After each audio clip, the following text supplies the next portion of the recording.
ही माझी गोडपरी आहे बघा. माझे रात्री 12-12:30पर्यंत काम सुरू असते रोजचे डेली.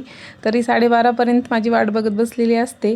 आणि माझ्या मुली खरंच खूप गोड आहेत आणि कधीच कसलाच त्रास देत नाहीत माझ्या कामामध्ये. तर असो आणि ह्या आजच्या ऑर्डर्स आहेत बघा. आणि आज हे खारी खोबऱ्याचे लाडू द्यायचे होते त्या ताईंना. हे रिपीटेड कस्टमर आहेत आपल्या आणि लास्ट टाईम पण आपल्याकडून ड्रायफ्रूट्स लाडू घेतलेले.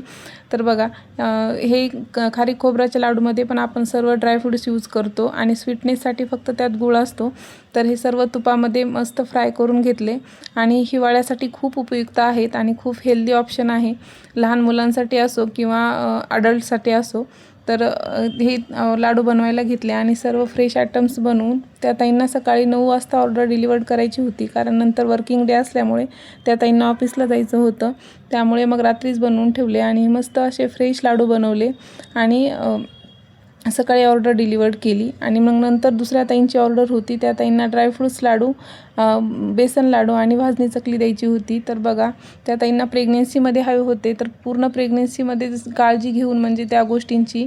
आणि हे ड्रायफ्रूट्स लाडूमध्ये आपण ओलं खजूर यूज करतो स्वीटनेससाठी. त्यात शुगर नसते किंवा गुळही नाही किंवा कुठलंच पीठ यूज करत नाही. सर्व ड्रायफ्रूट्स आणि ओलं खजूर यूज करून फ्रेश बनवतो आणि भाजणी चकली पण फ्रेश बनवली.